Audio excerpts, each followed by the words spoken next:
This is an ABP Life podcast. तो बहुत सारी एक्सपेक्टेशंस हैं फाइनेंस मिनिस्टर निर्मला सीतारमण से आने वाले बजट यानी कि 2023-24 को लेकर के। भाई सैलरीड क्लास की नजर तो रहती है इनकम टैक्स स्लैब पर है, लेकिन उसके अलावा भी बहुत सारी चीजें होती हैं बजट को लेकर के, जिससे क्या क्या एक्सपेक्टेशंस लगाई जा रही हैं, उसी के बारे में आज हम बात करेंगे बजट स्पेशल FYI में। हेलो, मैं मानसी हूँ आपके साथ लेकर के budget special FYI ABP live podcast पर, जहां मेरे साथ इस वक्त जुड़ चुके हैं economist and professor from IIM Calcutta mister Vipul Mathur. Welcome to ABP live podcast sir. Thank you so much Mansi, बहुत बहुत शुक्रिया जी। सबसे पहला सवाल जो आपसे लेना चाहूंगी वो यही कि इस बार का जो बजट है 2023-24 का, इसमें कौन सी अप्रोच, कौन सी फिलॉसफी जो बजट की रहेगी? देखिए, बहुत इंटरेस्टिंग सवाल है ये, क्योंकि सभी लोगों की कुछ ना कुछ अपेक्षाएं होती हैं बजट से, और ये बहुत ही मुश्किल एक तरीका है, बहुत ही काम है जिससे हम सबकी अपेक्षाओं को पूरा कर सकें। मुझे एक शेर याद आता है, ये बजट नहीं है आसा, इतना तो समझ लीजिए, एक आग का दरिया है और डूब के जाना है। बिल्कुल। तो किसी भी फाइनेंस मिनिस्टर के लिए ये बहुत ही पेचीदा काम है कि वो सबको खुश रख सके। पर एक ब्रॉड जो फिलोसॉफिकल अप्रोच है, जो एक ऊपर से एक ओवरआर्किंग थॉट है, मैं उस पर थोड़ा सा गौर करना चाहूंगा कि क्या वो नजरिया है, किस नजर से हम इस बजट को देखें। तो पहला तो ये है कि इस समय हिस्ट्री के हम उस जंक्शन पे खड़े हुए हैं जहाँ पे अगले आने वाला दशक, अगले 10 और 20 साल हिंदुस्तान के होंगे। हमारा एक युवा पीढ़ी जो है वो बहुत ज्यादा है, हमारी पॉपुलेशन, और उसकी जो टैलेंट है, उसकी जो एनर्जी है, उसको चैनलाइज करना बहुत जरूरी है। पर इसके साथ साथ एक जो इंडिया में एक तरीके का एक पैटर्न देखा गया है, वो ये देखा गया है कि दो तरीके के इंडिया है। एक तो हमारा जो इंडिया है अर्बन इंडिया है, और एक है भारत जी। तो इन दोनों में जो डिस्पैरिटी है ग्रोथ की, इन दोनों में जो इकोनॉमिक पैटर्न्स हैं वो थोड़े अलग अलग हैं, इनकी जरूरतें अलग हैं, इनकी आकांक्षाएं अलग हैं, इनके चैलेंजेस अलग हैं। तो मैं ये चाहूंगा कि इस बजट के थ्रू हम ये इंडिया और भारत की जो दूरियां हैं इनको कम कर सकें, और दोनों ही को हम लोग बराबर प्रोत्साहित कर सकें। दूसरा जो मुझे लगता है कि अगर आप इंडिया में देखें, जो पिछले 20 सालों के अंदर जो डेवलपमेंट हुआ है वो अधिकतर जो है सिटीज ड्रिवन डेवलपमेंट है। हमारे हिंदुस्तान में दिल्ली NCR, बॉम्बे, बैंगलोर, पुणे और हैदराबाद जैसे हॉटस्पॉट्स डेवलप हो गए। बहुत ज्यादा कंसंट्रेशन हो गया है इन सिटीज में ग्रोथ का। तो वो जो है पैटर्न्स ऑफ ग्रोथ जो है हमें थोड़े से डाइल्यूट करने पड़ेंगे, और बाकी जो हमारा इंडिया है, जो Tier 1 और Tier 2 सिटीज हैं, उसमें ले जाना पड़ेगा। तो एक पुश जो है उस तरीके से बहुत जरूरी है गवर्नमेंट के लिए इस समय देना। और तीसरा एक जो इम्पोर्टेंट चीज मैं हाईलाइट करना चाहूंगा कि इकोनॉमी से एनवायरनमेंट जुड़ा हुआ है। कोई भी इकोनॉमिक एक्टिविटी नेचुरल रिसोर्सेज को यूज करती है, उसको इफेक्ट करती है। तो एनवायरनमेंट बहुत जुड़ा हुआ है किसी भी इकोनॉमिक एक्टिविटी से। और अभी हमने देखा था कोरोना के टाइम पर भी कि एक छोटा सा वायरस जो है किस तरीके से सब चीजों पे लगाम लगा सकता है। तो अगले आने वाली जो क्राइसिस है वो एनवायरमेंटल क्राइसिस हो सकती है, जो हमें ब्रॉडली अफेक्ट कर सकती है। हमने देखा है पिछले कुछ एक सालों में कई जगह, जैसे हिंदुस्तान में ही नहीं, बाहर के देशों में भी गर्मी का स्तर काफी बढ़ गया है। कुछ जगहों पे क्लाइमेट चेंज होने लगा है, एनवायरमेंट थोड़ा इफेक्ट होने लगा है। तो हमें एनवायरमेंट के लिए बहुत जोर से काम करना पड़ेगा, अग्रेसिवली काम करना पड़ेगा, एनवायरमेंट फ्रंट फुट पे रहना चाहिए। तो वो ये तीन चीजें हैं बेसिकली, इंडिया और भारत की दूरियां कम हो, सिटीज की जो कॉन्सेंट्रेटेड ग्रोथ हुई है वो हर जगह स्प्रेड आउट हो, और एनवायरमेंट के लिए हम लोग डेलिबरेटली और डायरेक्टली काम करें। जी बिल्कुल। अगर हम उन एरियाज या सेक्टर्स की बात करें जिन पे फोकस करना चाहिए, जिन पे फोकस किया जाए, तो वो कौन कौन से एरियाज या सेक्टर्स हैं? देखिए, इसमें ये बजट जो है हम लोग 1950s से बनाते आ रहे हैं, तो कई साल हो गए बजट के बनते हुए। तो ऐसे कुछ ट्रेडिशनल एरियाज हैं जो ऑलरेडी आइडेंटिफाइड हैं, जहाँ पे हमें लगातार और निरंतर काम करने की जरूरत है। उनमें से कुछ ट्रेडिशनल एरियाज मैं हाईलाइट करना चाहूंगा। पहला है हेल्थ केयर एरिया। हमारे हिंदुस्तान की जो हेल्थ केयर कैपेसिटी है वो कोरोना के टाइम पे काफी टेस्ट हुई थी, काफी उस पर दबाव आया था। तो वहां से हमें थोड़े से जो है लर्निंग्स लेनी चाहिए और अपनी हेल्थ केयर कैपेसिटी इम्प्रूव करनी चाहिए, क्योंकि एक अच्छी हेल्दी लेबर फोर्स ही हमारा ग्रोथ बढ़ा सकती है। बिल्कुल। इसके लिए बहुत जरूरी है कि हमारे देश में जो हेल्थ केयर प्रोवाइडर्स हैं सब लेवल पे, जो नर्सेस का लेवल हो या डॉक्टर्स का लेवल हो, उन सब की हमें कैपेसिटी बढ़ानी चाहिए। हमारे यहाँ जो पर डॉक्टर अवेलेबिलिटी है वो बहुत कम है, उस चीज को हमें बढ़ाना चाहिए और इसके लिए प्रयास करना चाहिए। मेडिकल इंफ्रास्ट्रक्चर सरकार ऑलरेडी काफी प्रयास करती है, गांव में सरकारी अस्पताल, दवाइयों का वितरण और अब कॉर्पोरेट सेक्टर के थ्रू CSR इनिशिएटिव्स भी करे जाते हैं, बट अभी भी हमें उसमें काफी डिस्टेंस कवर करना है। जी। दूसरा जो एरिया में हाईलाइट करना चाहूंगा वो अगेन एक ह्यूमन कैपेबिलिटी से लिंक्ड है, वो है एजुकेशन सेक्टर। तो हमारा एजुकेशन सेक्टर जो है, जो स्पेशली जो युवा पीढ़ी है उसको डायरेक्टली इफेक्ट करता है, वो थोड़ा सा डिस्टॉर्टेड है। हमारे यहाँ स्किल डेवलपमेंट कम होता है, डिग्रियों पे ज्यादा जोर दिया जाता है। हमारे देश में जो इंजीनियर्स निकलते हैं या जो भी ग्रेजुएट्स निकलते हैं, BCom BSc ग्रेजुएट्स जो निकलते हैं, वो अधिकतर ग्रेजुएट्स जो हैं वो एम्प्लॉयबल नहीं होते। वो 4 साल 3 साल पढ़ाई करके तो निकलते हैं, बट उनमें ऐसा कुछ स्किल नहीं होता जिसके थ्रू वो डायरेक्टली जो है इकोनॉमी में कंट्रीब्यूट कर पाए। तो वहां पे हमें बहुत काम करने की जरूरत है। कैपेसिटी बिल्डिंग बहुत जरूरी है। जो हमारे युवा पीढ़ी है उनकी एस्पिरेशंस हैं, वो आकांक्षाएं हैं, तो उसको हमें चैनलाइज करना पड़ेगा, उसको प्रयोग में लाना बहुत जरूरी है। तो एजुकेशन सेक्टर को बहुत जो है रिवैम्प करना पड़ेगा।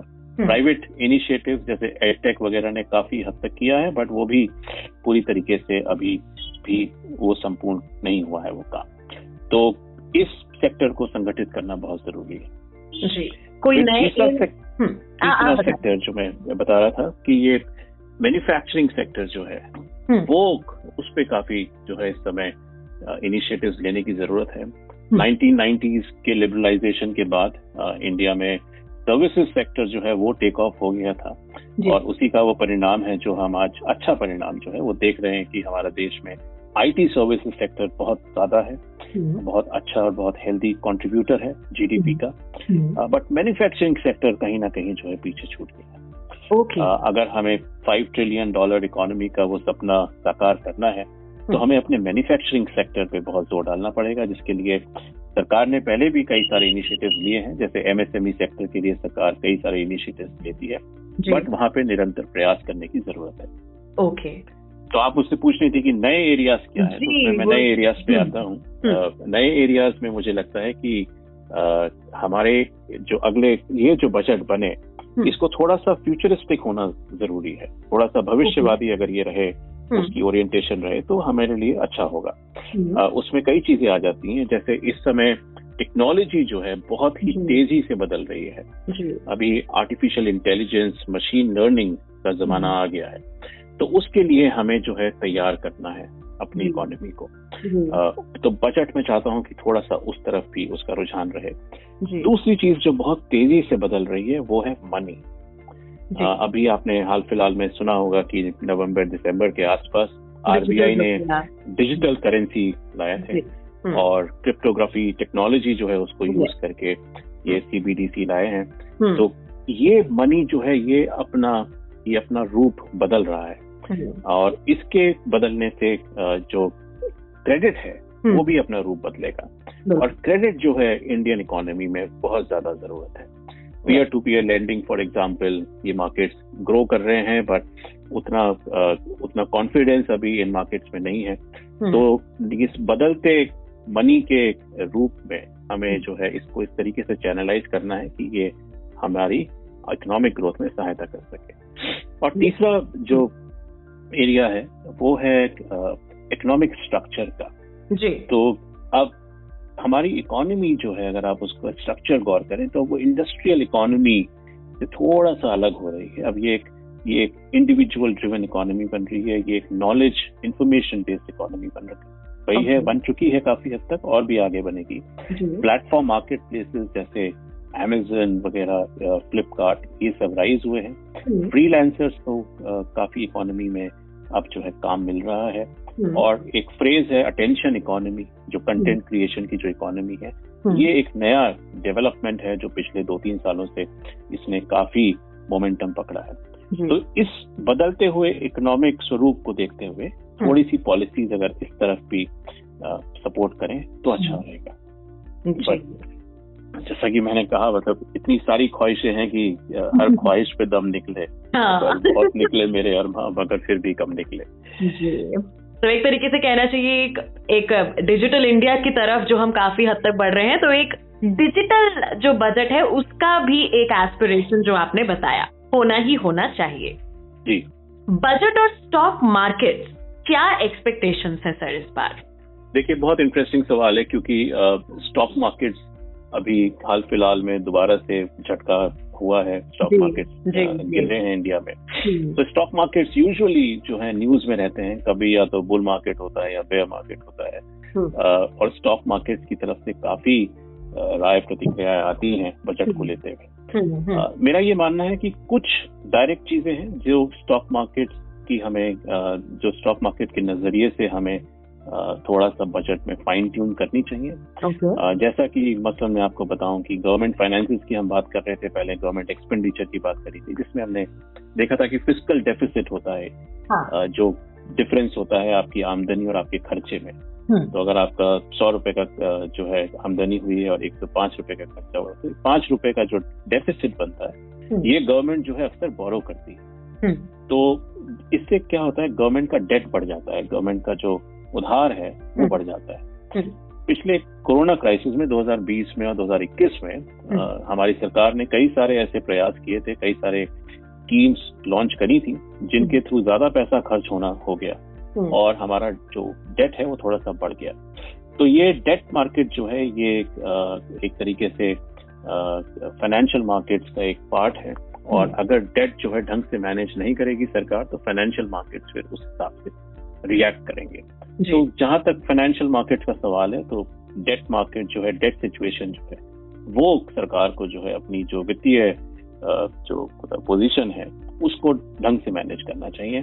कुछ एक स्पेसिफिक चीजें भी हैं, जैसे सिक्योरिटी ट्रांजैक्शन टैक्स वगैरह जो लगता है, मैं डिटेल में नहीं जाऊंगा इसमें, जो स्टॉक मार्केट में लोग काफी समय से कह रहे हैं कि इस पे भी कुछ जो है रिफॉर्म्स होने चाहिए। बट लार्जली जहां तक मैं आपको कहूँ कि स्टॉक मार्केट सिर्फ एक हिस्सा है इकोनॉमी का, उसका अपना एक अलग दायरा है। जरूरी नहीं है कि हर निर्णय हम स्टॉक मार्केट के मूवमेंट को देख के लें। स्टॉक मार्केट ऊपर और नीचे कई वजह से जाता है, ठीक है। तो इसमें से जो फाइनेंशियल पार्ट है, वित्तीय पार्ट है गवर्नमेंट को, वो थोड़ा सा ध्यान में रखना चाहिए। बट उसके अलावा मैं नहीं समझता है कि स्टॉक मार्केट के नजरिए से हमें जो है ज्यादा अपने बजट को एडजस्ट करने की जरूरत है। हमारे बजट का जो प्राइमरी फोकस होना चाहिए वो होना चाहिए इकोनॉमिक डेवलपमेंट, ग्रोथ, कैसे हम इनइक्वालिटी को रिड्यूस करें। तो जब ये सब चीजें ग्राउंड में, जब ये फाउंडेशन जब अच्छी मजबूत हो जाएंगी, तो स्टॉक मार्केट खुद ब खुद इम्प्रूव करेगा। बिल्कुल। इसके अलावा जो आप बताना चाहे आने वाले यूनियन बजट, जिसके अंदर अब तो रेल बजट वगैरह सब शामिल ही है, क्या क्या और एक्सपेक्टेशंस हैं, अगर आप कुछ बताना चाहें जो अगर हमने कवर नहीं की है? देखिए, जो $5 ट्रिलियन इकोनॉमी का जो सपना है, ये बहुत पावरफुल ड्रीम है, बहुत प्रबल सपना है। और इसमें हमें खास ख्याल ये रखना पड़ेगा कि ये जो डेवलपमेंट होगा, जो इकोनॉमिक ग्रोथ होगी, ये बराबर बराबर सब हिस्सों में बटे। हिंदुस्तान की, जैसे मैंने कहा कि कई सारी पॉकेट्स ऐसी हैं अभी भी जो ग्रोथ से अभी भी वंचित हैं, उन तक जो है ग्रोथ के जो परिणाम हैं वो अभी तक पहुंचे नहीं है। तो एक इक्विटी का, एक इक्विटेबल ग्रोथ का, सामूहिक विकास जिसको बोलते हैं, उसका एक ध्यान रखना बहुत जरूरी है। तो वो हमेशा हमें अपने आप को हमेशा एक पॉज करना पड़ेगा और देखना पड़ेगा कि क्या ये $5 ट्रिलियन के सपने में कहीं हम वो भारत को पीछे ना छोड़ें। तो मेरे ख्याल में वो ख्याल रखना बहुत जरूरी है। पर मैं एंड इसी चीज पे करना चाहूंगा कि जैसे हिंदुस्तान के लिए मैं कह रहा हूँ कि तू शाहीन है शाहीन होता है एक ईगल, और तू शाहीन है परवाज है काम तेरा, परवाज होता है फ्लाइट जी। तू शाहीन है परवाज है काम तेरा, तेरे सामने आसमां और भी है जी, सितारों से आगे जहां और भी हैं, अभी इश्क के इम्तिहान और भी हैं। अरे वाह, क्या बात जी जी।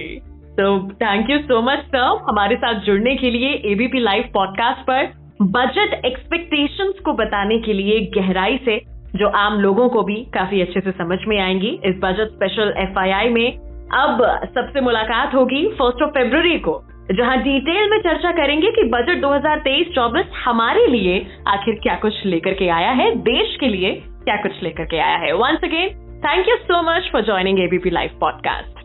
Thank you so much Mansi, बहुत बहुत शुक्रिया। This is an ABP Live podcast.